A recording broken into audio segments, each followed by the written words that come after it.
Que o amor e a bondade do nosso grande Deus esteja contigo. Eu sou o pastor Eliseu Fausto e hoje estarei finalizando a leitura e exposição do livro de 2 Reis, meditando nos capítulos 23, 24 e 25.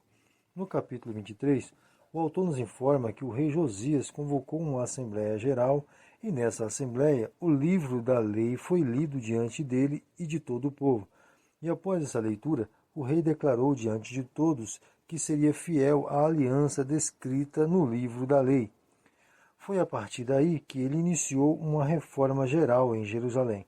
Todos os altares e templos idólatras em Judá, Jerusalém e Betel foram totalmente destruídos. Ele inutilizou os altares idólatras, queimando os ossos dos profetas dos deuses estranhos que haviam sido sepultados. Algo muito interessante ocorreu quando o rei Josias estava destruindo os altares próximos a Betel, pois ali havia uma lembrança do homem de Deus que havia profetizado as reformas que o rei Josias estava realizando, e por honra ao profeta, o rei Josias não destruiu o belo sepulcro que havia sido feito para o tal profeta. A história dele e sua profecia estão na primeira unidade do livro de Reis, no capítulo 13. Lembrando a você que a maioria desses altares idólatras em Jerusalém foram levantados pelo rei Manassés, o mau rei que falei ontem na exposição do capítulo 21. Você lembra? Após o autor relatar essa reforma realizada por Josias, ele mencionou que o rei Josias convocou a todo o povo para uma Páscoa especial, para celebrarem esse momento tão marcante na história deles. Esses atos do rei Josias foram dignos de receber um elogio singular, onde no versículo 25 ele foi mencionado como o único rei que se converteu de todo o coração. Mas sua conversão não foi o suficiente para livrar o reino do sul da desgraça que estava por vir. Somente o rei Josias e o seu período de reinado foram recompensados pelas reformas realizadas em Judá. O rei Josias morreu em guerra contra o Egito, quando soube que o faraó Neco estava descendo para se unir aos assírios em guerra contra os babilônicos. É possível que o rei Josias estava temendo uma futura guerra do Egito contra Judá e tenha decidido empreender uma guerra surpresa contra eles, mas infelizmente não foi vitorioso. Seu filho Jeoacás reinou em seu lugar e também foi vítima de faraó Neco, rei do Egito, tendo sido por ele preso em cativeiro egípcio, onde morreu. O rei do Egito passou a dominar Judá e por esse motivo nomeou como rei em Jerusalém um outro filho de Josias chamado Eliaquim, o qual recebeu um outro nome pelo rei do Egito, passou a ser chamado Jeoaquim. Jeoaquim foi obrigado a pagar tributo ao rei do Egito e para manter esse tributo em dia, passou a cobrar impostos dos habitantes de Jerusalém. Seu reinado, segundo o texto, foi mau diante de Deus. No capítulo 24, o autor nos informa que houve uma mudança em Judá, pois o rei da Babilônia empreendeu uma ofensiva contra a cidade e passou a dominá-la, e o rei Jeoaquim precisou direcionar os tributos não mais ao Egito, e sim à Babilônia. Porém, depois de 3 anos de sujeição à Babilônia, o rei Jeoaquim não quis mais pagar os tributos devidos ao rei Nabucodonosor.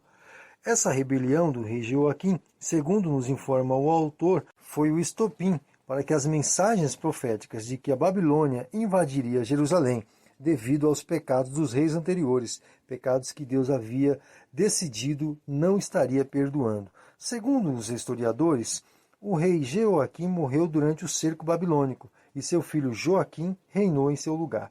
Mas o reinado de Joaquim durou apenas meses, pois Nabucodonosor invadiu Jerusalém e o levou preso para a Babilônia. E foi nessa primeira leva, junto com o rei Joaquim, que alguns homens nobres e valorosos foram levados cativos, inclusive as mulheres desses. O profeta Daniel também foi conduzido para a Babilônia nessa primeira leva. Só deixaram os pobres na terra de Jerusalém, sob a liderança de Matanias, tio de Joaquim, que recebeu o nome de Zedequias por Nabucodonosor. Provavelmente essa troca de nome era por uma questão de demonstrar superioridade e domínio sobre os povos conquistados. Zedequias reinou por pouco mais de uma década e fez o que era mal aos olhos do Senhor. No capítulo 25, o autor nos informa que o rei Zedequias, além de ter sido um mau rei diante de Deus, resolveu se rebelar contra o rei Nabucodonosor e, por esse motivo, enfrentou um cerco de aproximadamente 2 anos, o que trouxe ao povo de Judá uma fome extrema dentro dos muros de Jerusalém. Lembrando a você que o profeta Jeremias, durante esse período, estava dentro da cidade de Jerusalém, profetizando contra essa atitude de Zedequias, mas ele não ouviu ao profeta e, por esse motivo, foi capturado pelo exército babilônico e conduzido até Nabucodonosor, que matou os seus filhos diante dele, arrancou seus 2 olhos e depois o conduziu para a Babilônia. O que aconteceu depois disso foi uma devastação total a Jerusalém, onde os muros foram derrubados, o templo de Salomão foi completamente destruído, todos os metais preciosos usados por Salomão na construção e todos aqueles que eram para o uso do templo foram levados para a Babilônia. Todos os homens de guerra que haviam em Jerusalém foram executados por Nabucodonosor. Após essa destruição realizada por Nabucodonosor em Jerusalém, ele deixou um outro rei em Judá, chamado Gedalias. Porém, foi morto logo após a sua posse, vítima de uma conspiração. Certamente esses homens mencionados pelo autor foram os que fugiram quando na invasão de Babilônia a Jerusalém. E ao perceberem que Gedalias estava a favor da Babilônia, decidiram matá-lo. Após esse assassinato, eles fugiram para o Egito com medo dos babilônicos. O autor finaliza o livro falando sobre o primeiro rei levado para o cativeiro babilônico, Joaquim. E nessa narração mencionou que o rei Joaquim, depois de 37 anos preso, foi liberto da sua prisão e passou a ser considerado em estima pelo rei Evil-Merodach, atual rei da Babilônia. Provavelmente, com essa menção do tratamento de respeito dedicado a um rei judeu na Babilônia, o autor desejava nos esclarecer que Deus não deixou morrer a linhagem davídica, ainda que estavam em terra estranha. E como não posso deixar de te falar, esse detalhe é muito importante, pois a partir de amanhã estaremos lendo o livro de Crônicas, e nele você vai ver que a preservação divina da linhagem davídica será o tema principal dos 2 livros. Para hoje, basta o que já mencionei.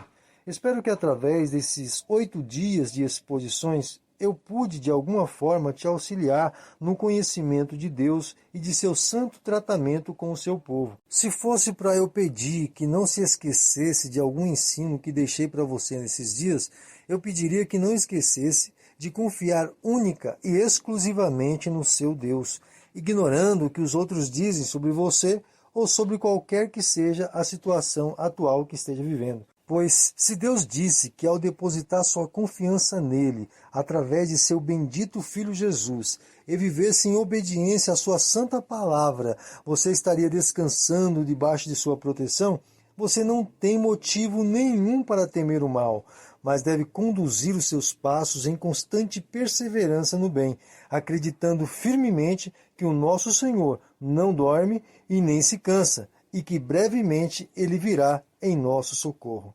Aqui eu finalizo as minhas palavras, e até o próximo livro, querendo Deus.